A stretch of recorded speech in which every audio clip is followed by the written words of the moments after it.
Good afternoon, everyone, and a very, very warm welcome to our fifth episode under the series 21 Marching.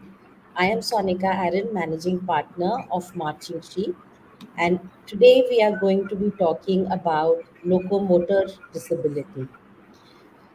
Locomotor disability, very simply, means restriction in the movement of the limbs.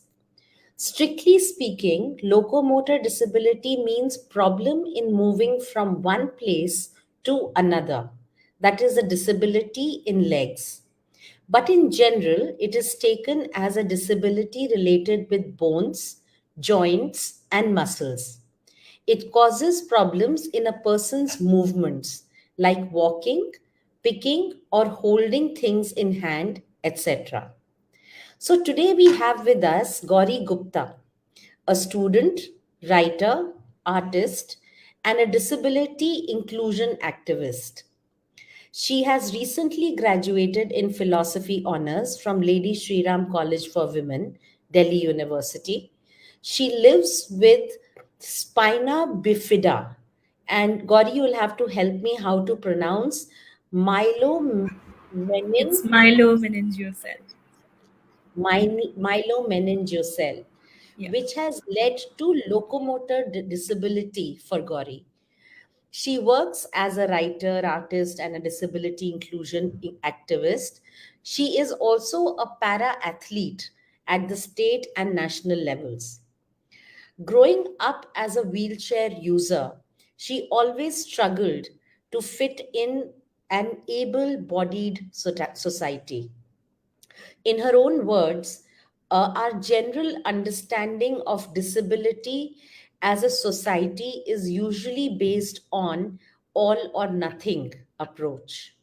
So, Gauri, thank you so much for joining us today and helping us understand much more about locomotor disability and the various aspects of what it means for people who are affected by this. So, help us understand first about your own condition and what does it mean for our audience? What does it mean? Okay. First of all, thank you for having me here, and I look forward to interacting with everyone today. So, I live with spina bifida, which is a congenital disability. So, if I have to explain this in a very simple language, it affects how my lower limbs move. So, I Hmm. cannot move my lower limbs, and I use wheelchair as my assistive device. So, yeah. Right. Okay. And when did this become? When did you become conscious of it? And how did it impact and how do you cope with it emotionally, physically, and mentally? Okay.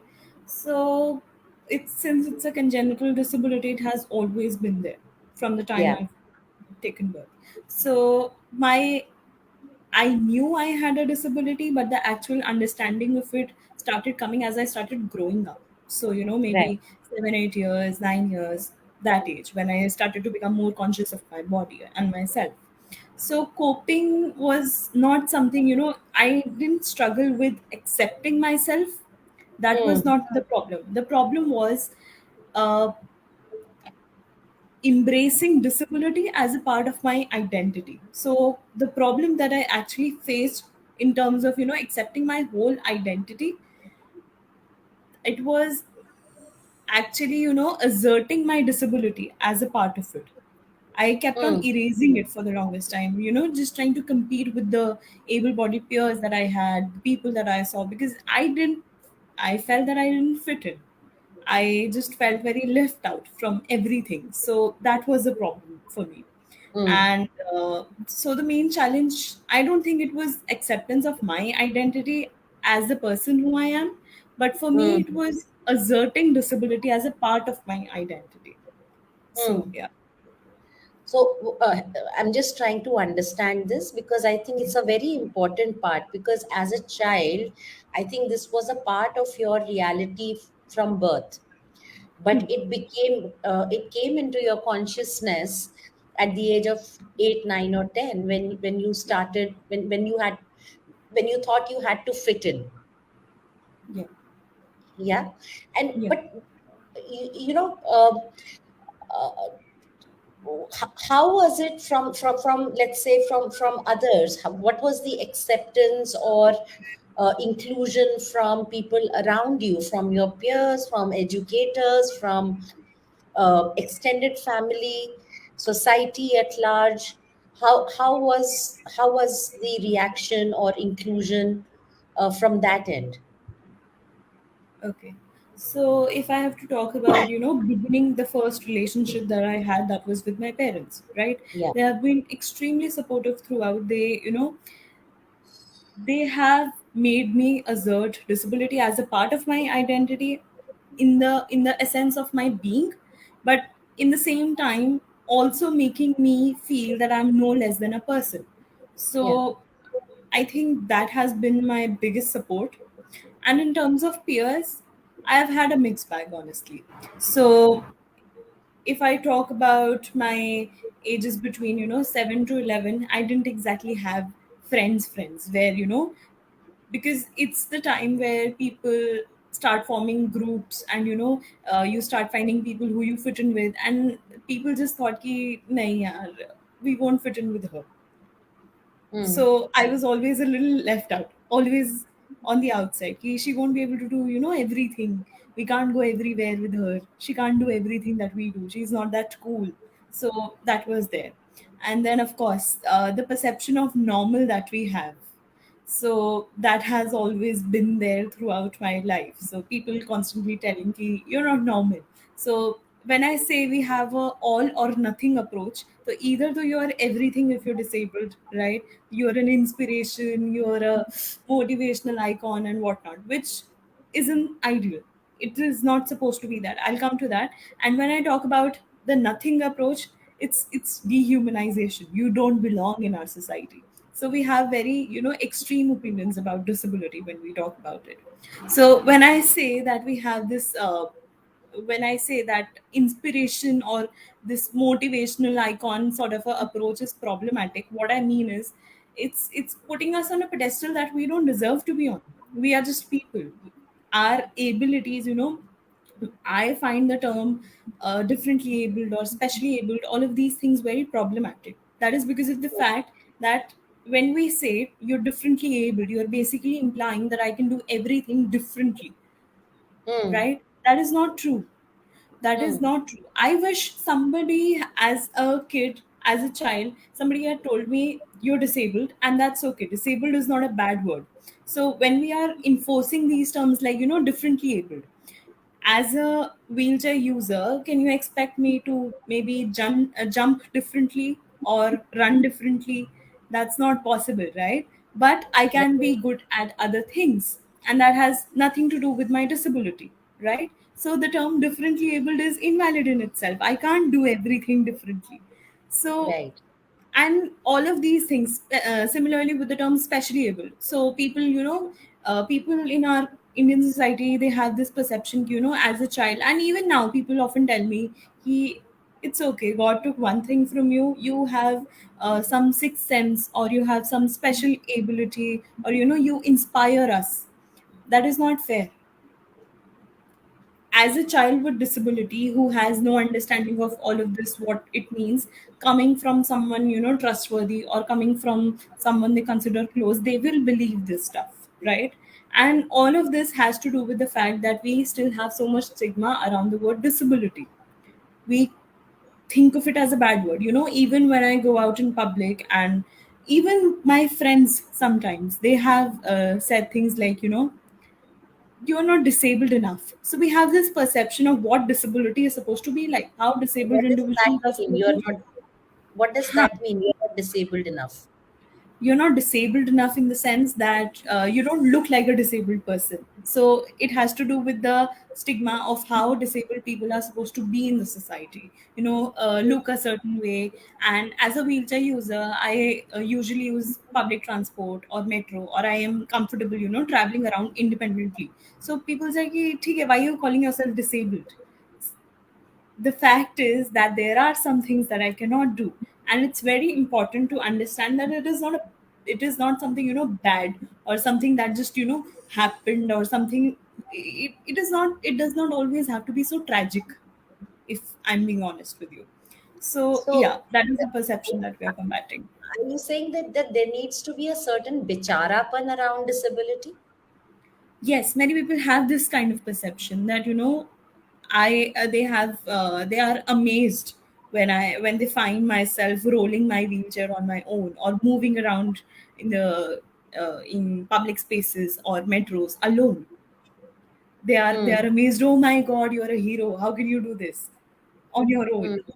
Hmm. As a matter of fact, I'm not saying many people with disabilities require assistance, and that's perfectly okay. But Hmm. for those of us who are able to do our tasks on our own, to a limited extent, I mean, of course, there are a few things that I cannot do on my own, and I also require assistance.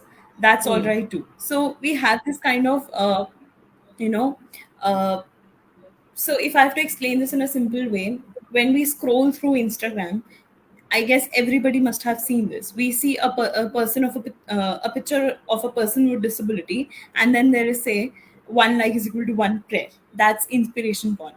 Now, what that means is that we are kind of, putting it out there as if persons with disability are something that is tragic, or something that should inspire you in order to do your daily everyday tasks.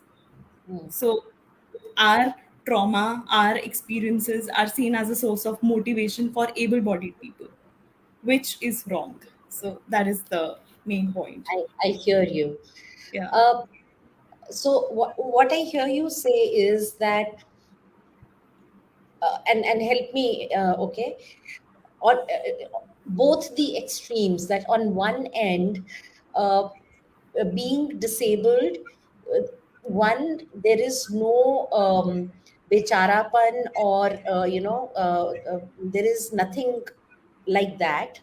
There are, a disability is a disability, which makes you unable to do certain things but able to do certain things. That's one. On the other hand, putting you on a pedestal and saying that, oh, you're an inspiration despite being disabled.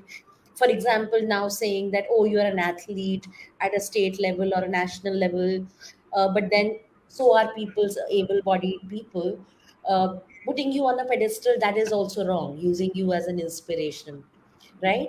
So, can we look at you, Gauri Gupta, as an individual, and look at you for the merit that you bring on the table, and say that, okay, Gauri Gupta, tell me about your credentials, tell me about what you studied, tell me about what you can do, what you can't do, and let's take it from there, rather than see you as a person with disability.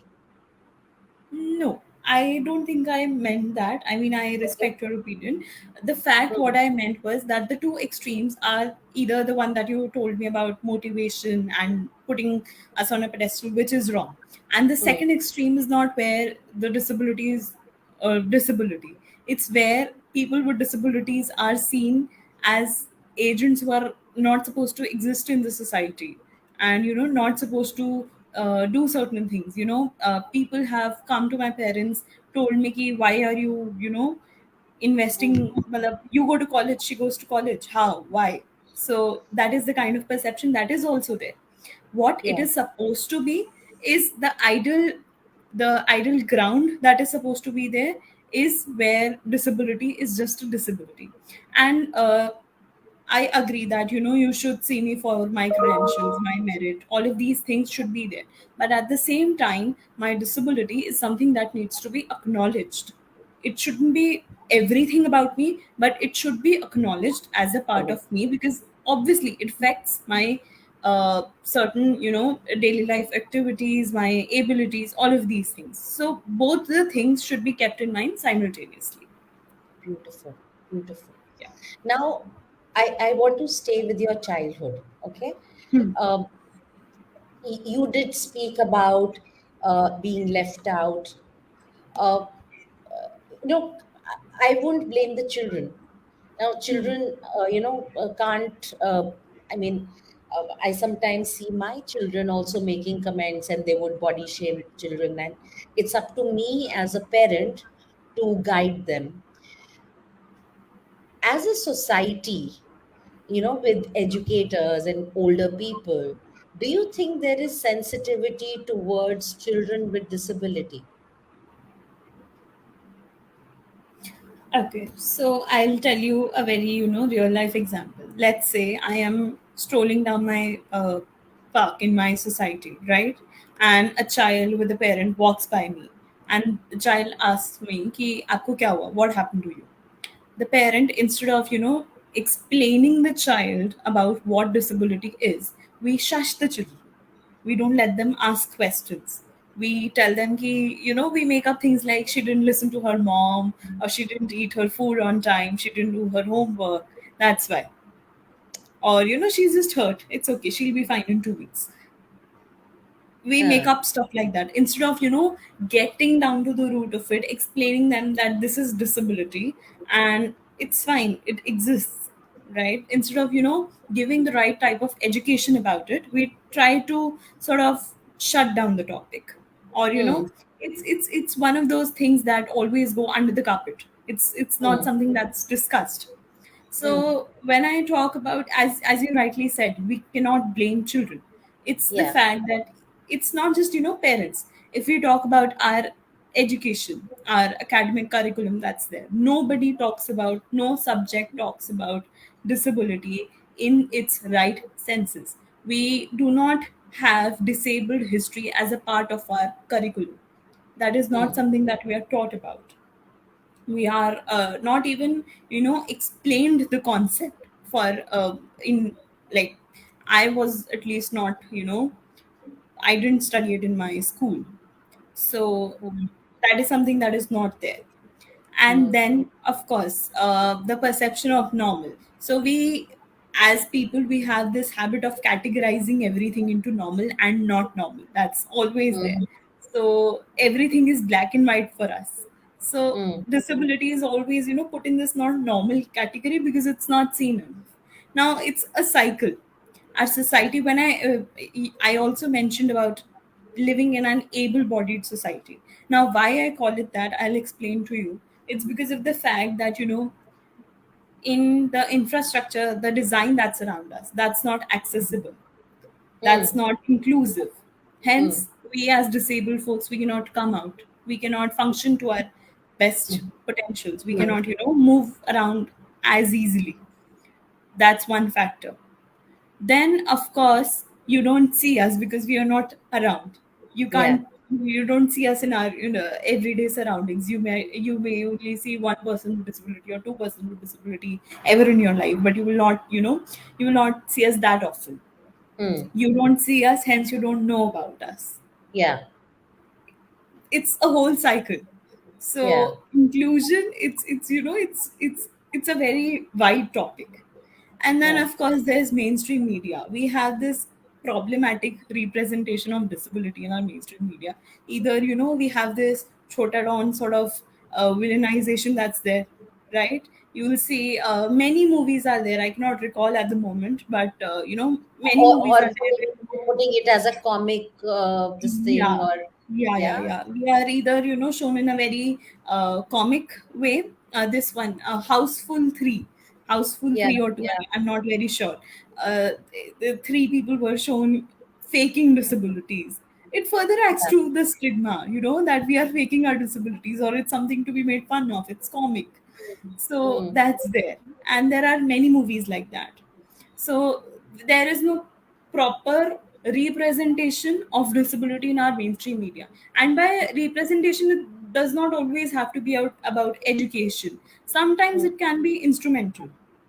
What I mm, mean when I talk about instrumental representation, let's say I am a character, a disabled character in a movie, but I have a storyline that does not have everything to do about my disability. That has to do something of my own as a person or about my storyline, whatever that is, of related to the plot. So that's right mm, representation. mm. When you That talk kind of, about, yeah, puts when you us talk, puts the sorry. message Mm, out there कि ठीक है, these are also people who are part of our society, and that's okay. Not Mhm. everybody is, one size. It's our life is not, one size fits all. Yeah. We are all, there are many people out there. So yeah, that's what I mean when I say instrumental representation. Yeah. You when you say normal and not normal, Hmm. right? Now, what does normal mean? I mean, what does normal mean to you? I think normal for me is using a wheelchair. And normal for you might be using two legs. And that's Right. okay. Normal is something that is usual, that is acceptable to me. Now, Right. our understanding of normal is based on normative, norm, because of what we see around. So that is the problem where, everything comes in.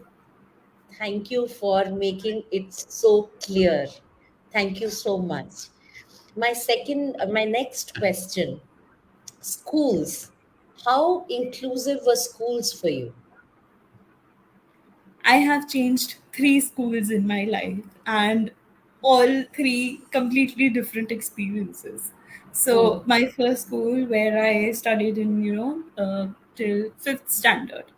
So, initially, we had a really hard time. My parents, I was too young to call it my experience, because that is frankly all the labor and the pain that my parents went through. mm, They had a lot of difficulty finding an accessible school. So mm. we found a school that was nearby to my house at that time. It was not accessible, but they were ready to sort of provide assistance and make necessary arrangements. And that is 20 years back from now. So I mean, at that time, awareness about disability rights was not something that was very mainstream. So that's there. I studied there till fifth standard, and then I, of course, had to change schools because they were not accessible. And as you start growing up, you have different needs and everything. Yeah. So we started to look around, and most schools rejected me because simply on this, perception of not normal.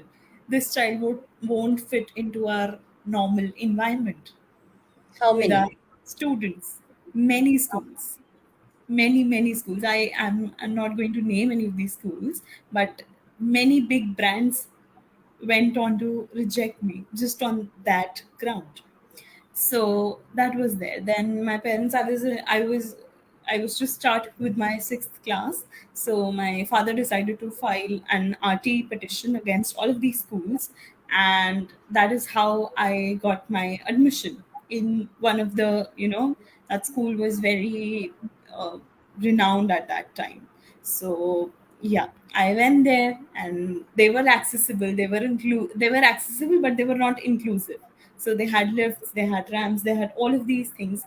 But every day, every teacher, I was scolded for not being able to stand up and wish good morning.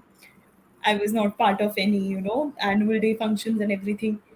My One Hindi second. teacher used to call me, One yeah, second. yeah, Knowing that you were on a wheelchair, hmm. you were scolded by teachers for not standing up and saying good morning.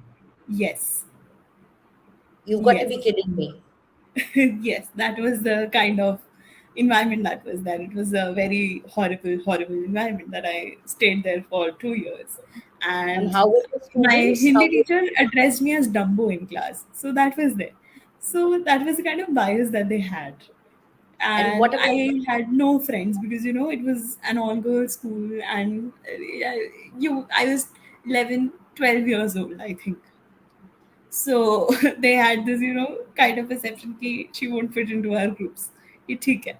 So I used to sit alone, and I sat alone nicely for 2 years. And then, of course, it started to affect my mental health. It very, very, very majorly affected my marks as well, my academic performance. Because if one thing affects everything. So that was there.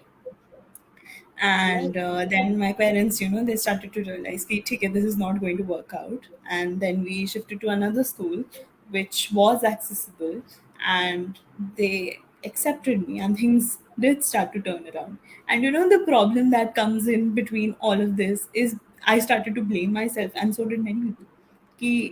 why are you not able to perform well when the rest of the students can do this? I also started to think, "Matlab, something is wrong with me." We don't see the whole problem that was there in the environment. We just, blame the one single element that's out there. So that was there. Okay. Um, when did your journey of becoming an athlete start, and what prompted you? Right. So it's a para athlete since I am a Yeah. person with Yeah. disability. So yeah, I honestly never, it was never something that I won't say that, I always thought of being a para athlete, or it was my dream or my life's ambition, something like that. Never. So when I went to my third school, which just, things as they started to turn around, I was in ninth standard, and I was sitting outside the ground while the rest of my class was playing football or something like that. And then my coach, now the person who coached me, the teacher, he came in and he saw the potential and he started training me.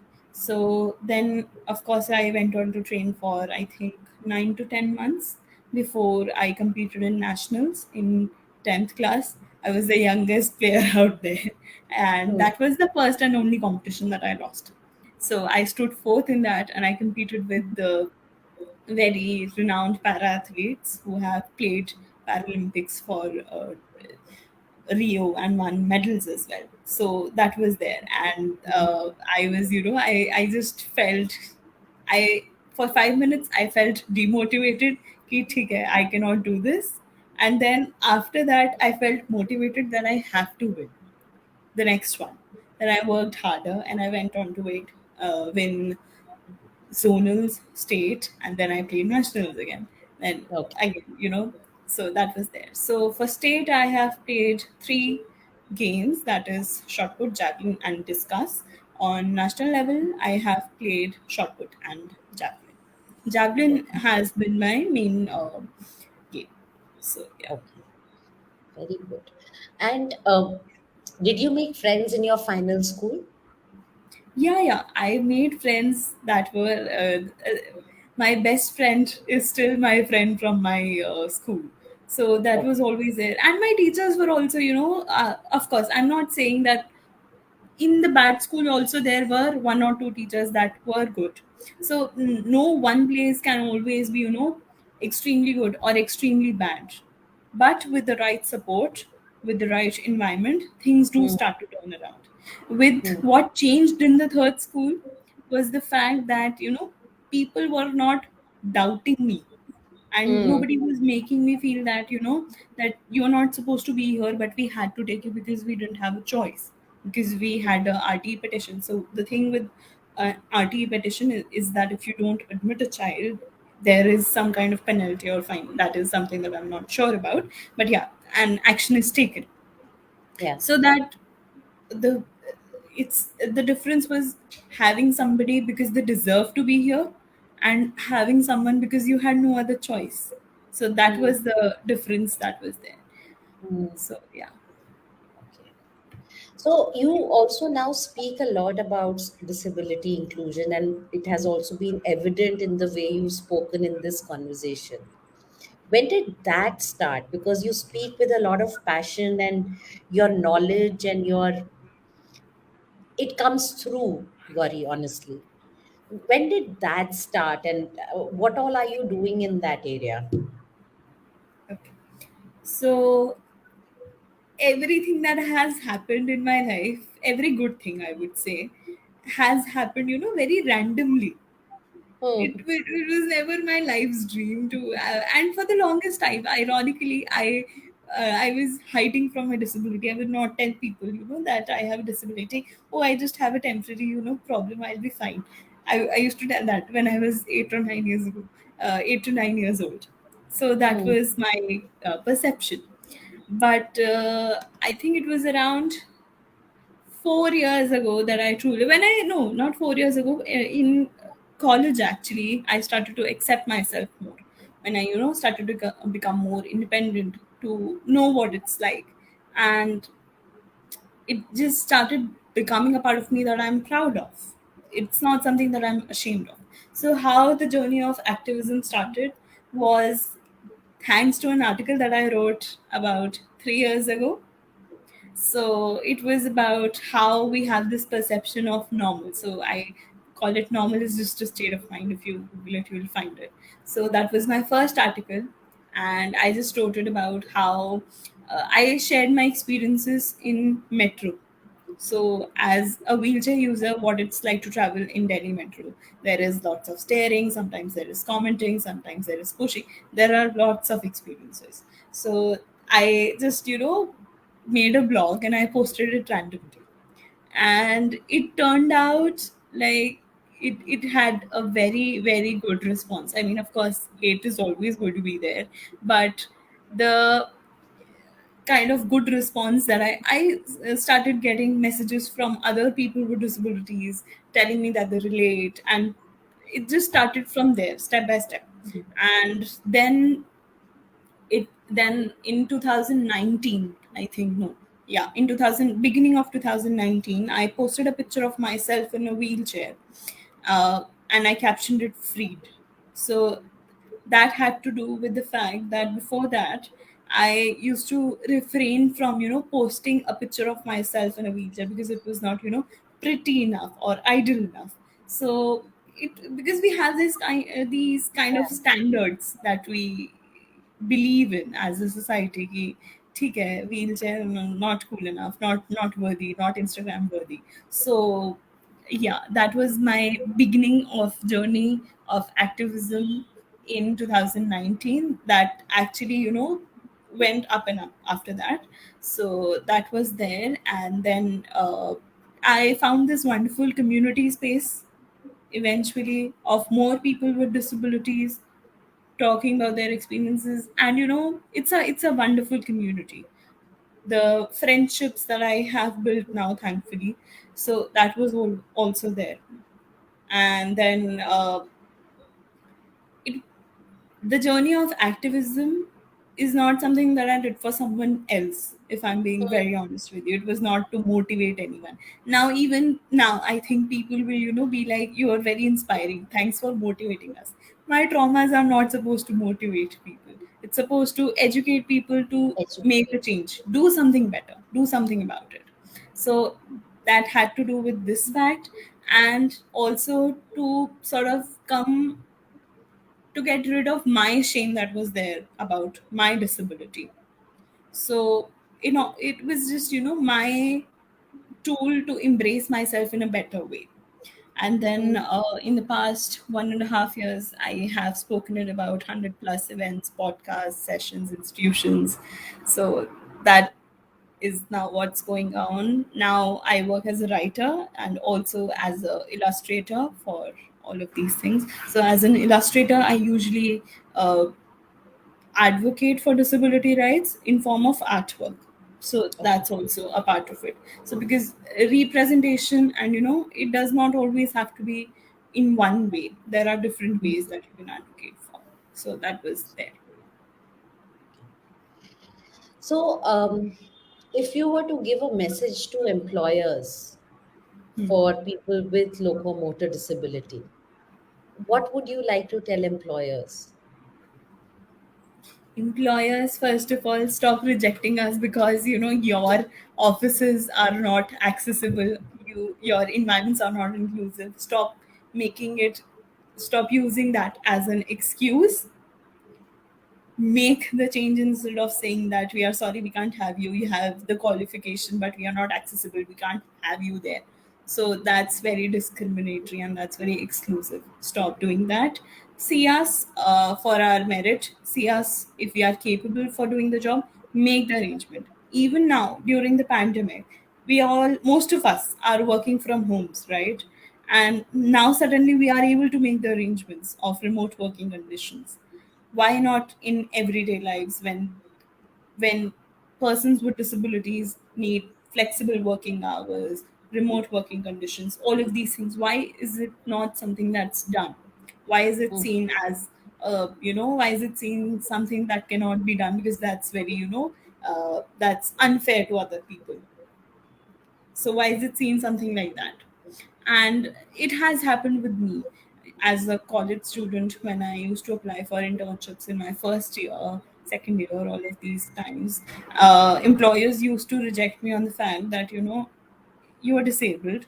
Okay, ठीक है, we'll do a virtual interview. They used to make me do the virtual interview, sample writing, all of these things. All of these things were done, and then on the very last moment, they would tell me, "You have all the qualifications. You've cleared the whole procedure, but we can't have you because our offices are not accessible."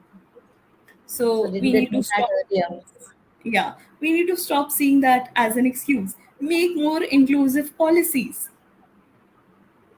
Our policies of our working environments of our organizations are not inclusive. We do not keep in mind, marginalized communities in mind of, while hiring or, making the arrangement that's supposed to be there. So yeah. Okay. And any message to people with locomotor disability? Your traumas, you are not supposed to motivate anyone. Be you, embrace yourself, don't hide yourself.